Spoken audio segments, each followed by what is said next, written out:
Welcome to Getting to the Heart of It, the podcast where we dig deep into the challenges that weigh heavy on your heart. We're here to help you uncover the root of your struggles so you can rise above the pain, the fear, and the cycles that keep you stuck. We are just two people who faced our own battles and found healing through faith, love, and self discovery.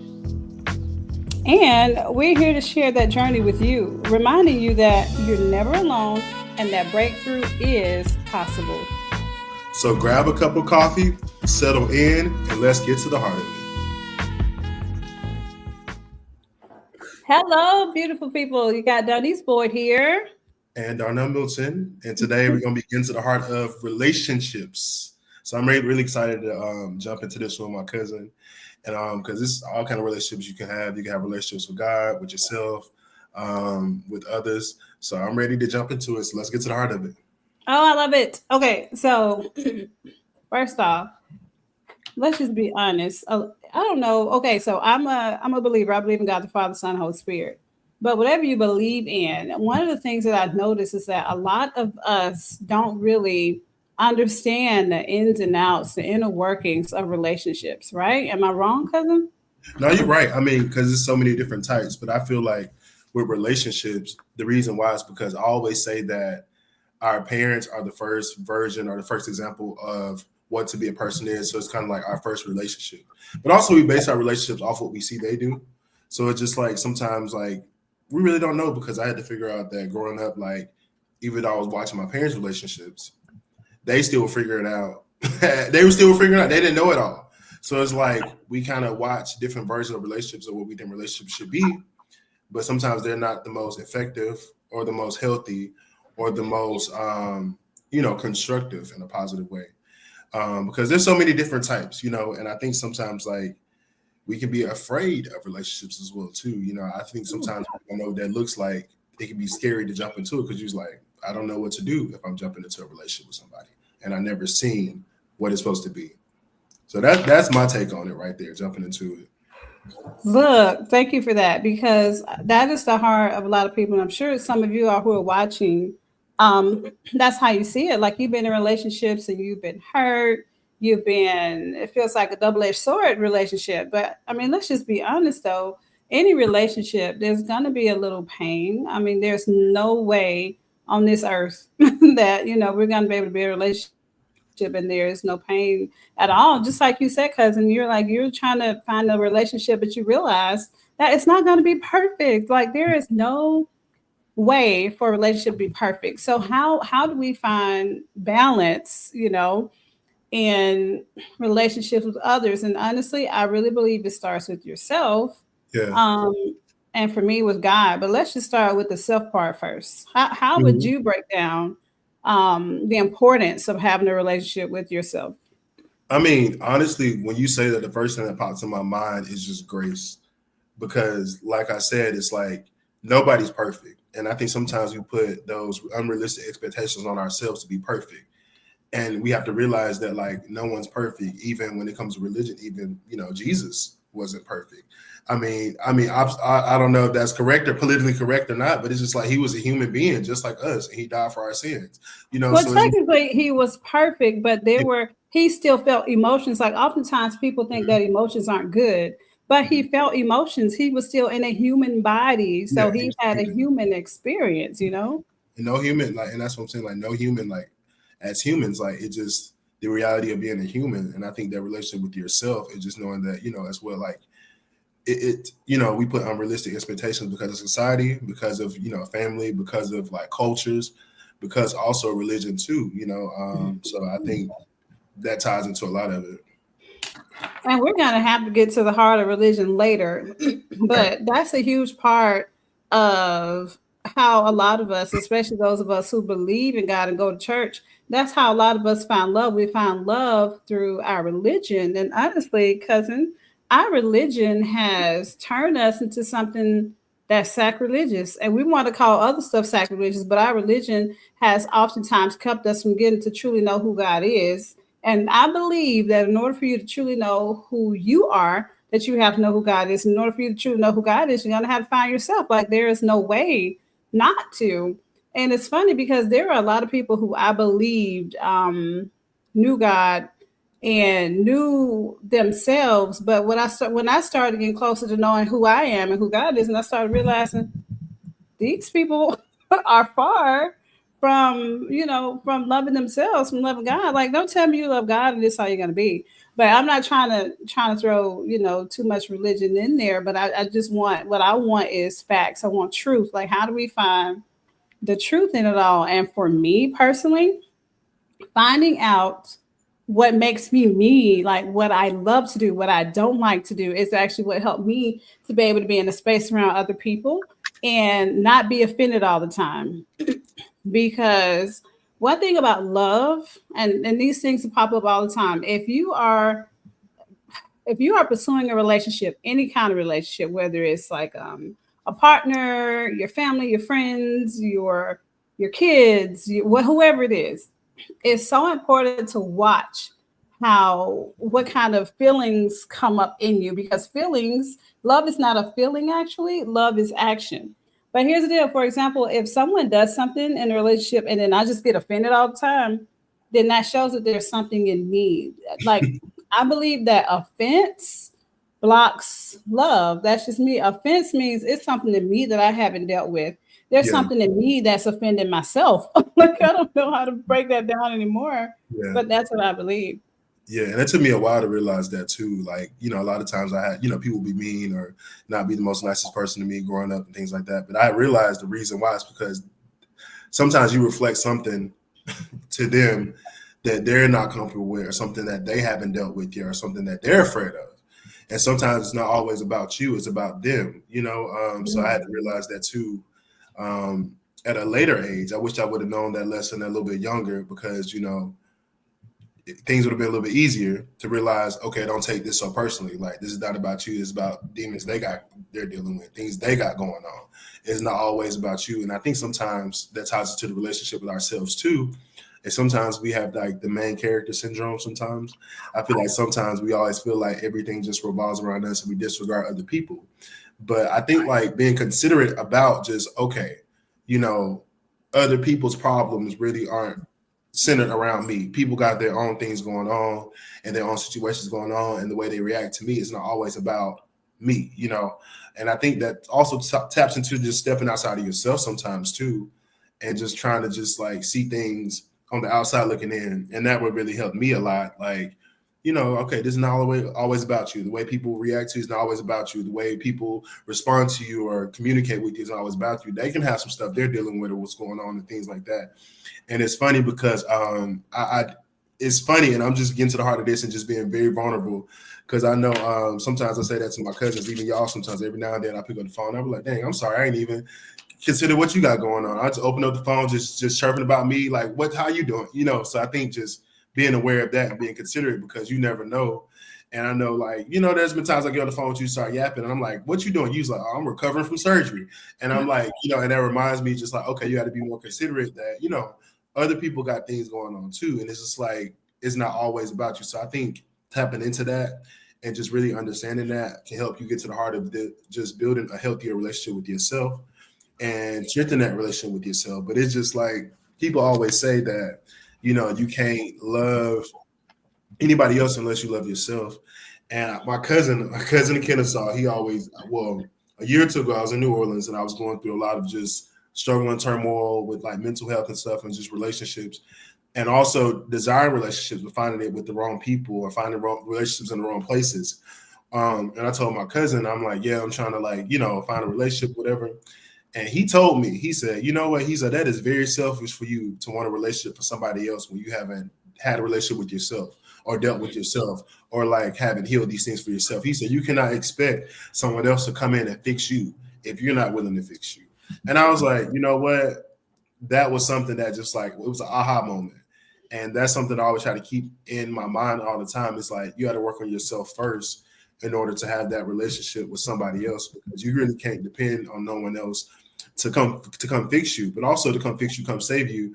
I have a good friend now. He told me that quote. He told me, because there was some stuff going on, like, sometimes, you be at work and stuff, lots going on.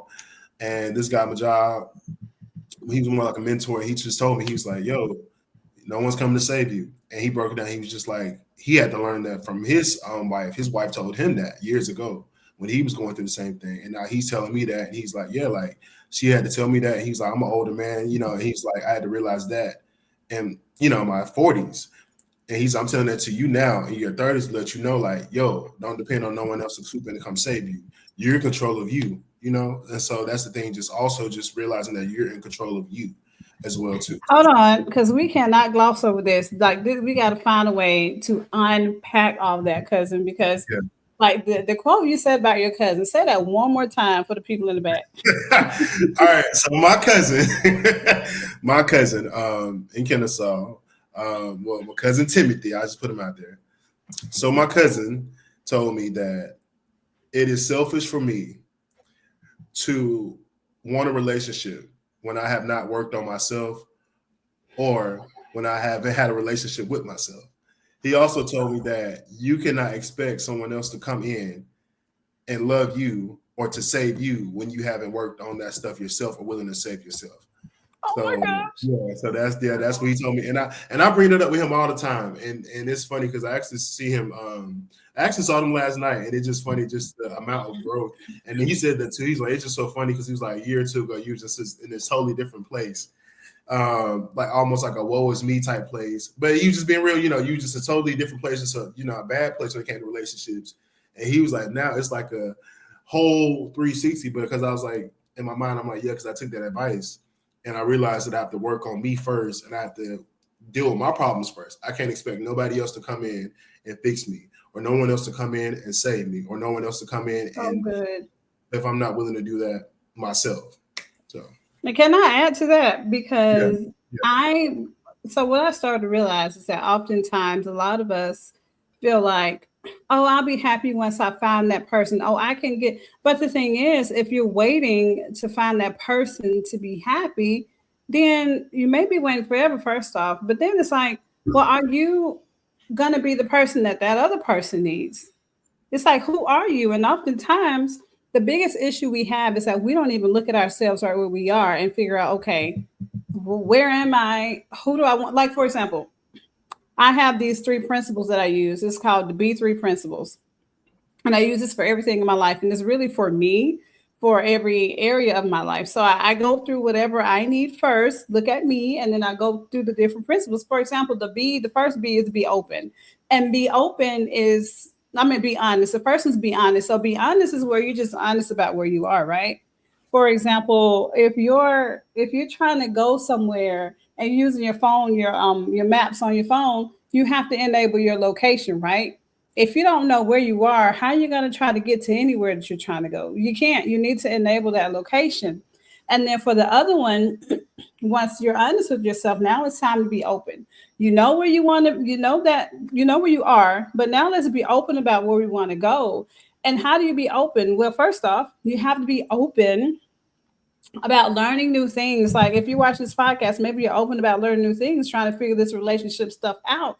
And then you have to be open to other perspectives because there are so many perspectives outside of the ones you're so used to. Because you can sit up there and say, oh, I've been doing it this way all of my life, but look where you are. Look at the results you have. Are you okay with those results?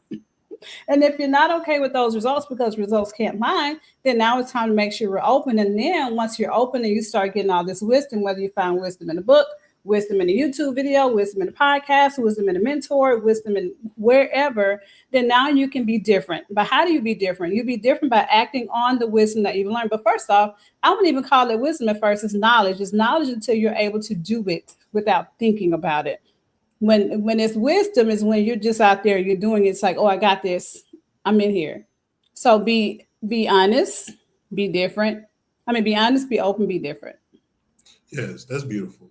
That's beautiful. And I mean, you have to with the knowledge and with everything that you just said with that, I mean, it's very crucial and it's very important to have. And like every example you made, I'm just like, dang, like that really it makes sense, It makes sense.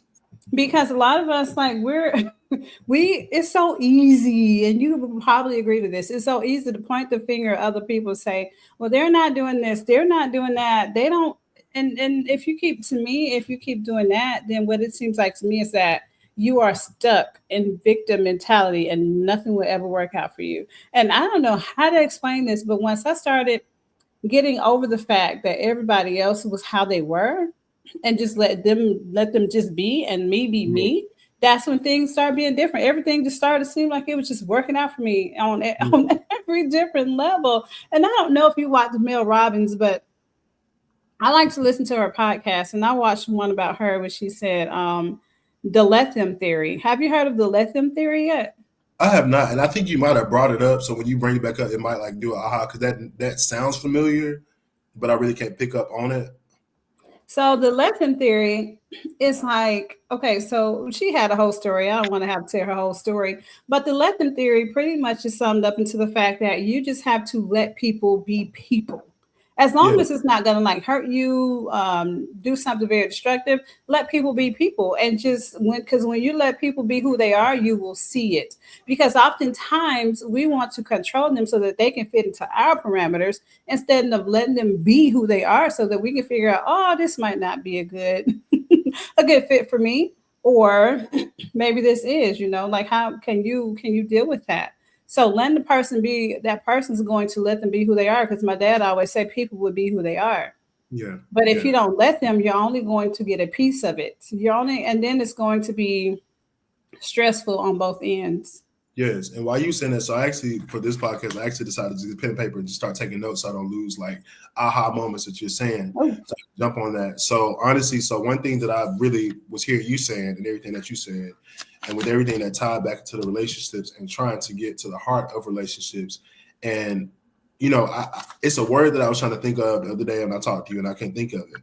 But the word was I remember now. It's called radical acceptance. Radical acceptance. mm, And just like you were saying, not just accepting people as they are and stuff, it's just radical acceptance because it's like, you know, radical, that means you're doing some kind of crazy, but acceptance, so just kind of accepting it like whatever. Like, and I think that's the heart of getting to like relationships with yourself too, radically accepting yourself, forgiving yourself for your flaws and things that you've done in the past, or forgiving yourself for your mistakes and things that you're not proud of, and just accepting those, having that radical acceptance. And I think that's a key to getting to the heart of your relationships and things like that, because I think that hinders relationships. We always sometimes blame ourselves, put so much on ourselves, and that hinders, not even relationships with others, but having a relationship with ourselves because we come to hate ourselves. And I see oof. that's a lot of folks, are self-destructive. It's just like, yeah, people, do drugs and, self-destruct for a reason. It's because they're not happy with themselves. So it's, so it just, I see it all the time. But when you are able to just radically accept, because it ties into like the drug stuff, it's just like, I always watch documentaries and things like that. And no matter what addiction someone has, whether it's like to food, to stuffed animals, to something, whatever type of addiction people have or trauma, it always comes from a trauma. It's like, oh, once my mom died, I started eating popcorn every day and I couldn't stop. Oh, once I broke my leg and stopped working, I've been hooked on these medicines for the rest of the year because I wasn't able to provide for my family. It's always some sort of, oh, when I was younger, this person did this for me, blah, blah, blah. Now I can't stop drinking. It's always some sort of, trauma or something that, but it's just like when you're able to radically accept that it happened, can't change it, let it go. And That's that, so good. the relationship with yourself, because it's like when you hold on to that, you can't like grow with yourself or build a relationship with yourself. You have to really just learn to let that stuff go. And that's one thing I've done throughout my life. Just let it go. I mean, you can't change it. You can't go back and fix it. Leave the what ifs alone, because I think what ifs also just kind of bothers, makes it worse too. Because it's like, why keep what if? If it was supposed to happen, it would have happened. I Yeah, mean, and what if it all works out? yeah, yeah, yeah. Oh, I I would agree. love to piggyback on that because I've always up here taking notes too. So you Mhm. were talking about self-destruction. So how do we get to the heart of that? How do we get to the point where we are no longer um, doing a lot of self-destruction? Well, first off, the B3 method, like I said earlier. But second off, I really believe that when we are self-destructing, it's because we don't know who we are, and sometimes we are afraid to get to know. Because one of our someone who's close to our family, I call them family, but they're not blood related. But her daughter was trying to tell her that she needs to go down a journey of self-love, and I know we were talking about this before, And I was pretty much telling her what I do because this is my thing, like self love. So, first off, let's talk about self care. A lot of people don't take care of themselves for several reasons. Like me, for example, I used to buy a lot of Coach purses and I took very good care of them because I love me some Coach purses. I would buy the whole set. I love them so much. And so that lets me know that the key to self care is self love. When you love something, you will take care of You it. always But say that then, too. Yeah, yeah. but then the next thing is, so what is the heart of self love? And the heart of that is self awareness. Because once you are aware of yourself and how yourself is affecting you and everything around you, how your behavior, how the words you say affect everything around you, even if you are a believer, how it affects the kingdom of God, then you look at things a little bit differently. But then she asked me, she was like, well, what if I don't like what I see? And I was like, good. You want to see it. You want to see the good, the bad, and the ugly. Because I Yeah. get to see the good and the bad and the ugly in me, and I get to decide, oh, I don't like this, and I think I need to change this. And that's one where you can plug in that B3 method. Plug in That's that B3 radical method. acceptance too. And that's radical acceptance too. You just said that Yeah. radical acceptance. Yeah, it You is. have to accept it, and then you can decide, oh, I don't like this about me. And then you can, because you can't change anything you don't accept. Yes, yes. And you also tell me you can't change anything you're not aware of as well too. Yeah, And changing if you got to be aware of it and you have to accept it. And you yeah, have to realize that you can't change anyone else. The only person I can only change me, you can only change you. Like that's the only way it can work. yes. Well, that's beautiful, cousin. Yeah. Thank you so much. And I hope this message reaches some people because relationships are always so tricky. And I hope that like some people can like comment and just let us know like how they think they can get to the heart of relationships or how they have gotten to the heart of their relationship or how they have improved their relationship with themselves. So, those that are watching, please subscribe and comment and let us know like what you think. And we'll definitely be back with y'all. We will. Yes. We love you all to life. Please know that we truly love you all to life. Otherwise, we wouldn't be here. Okay.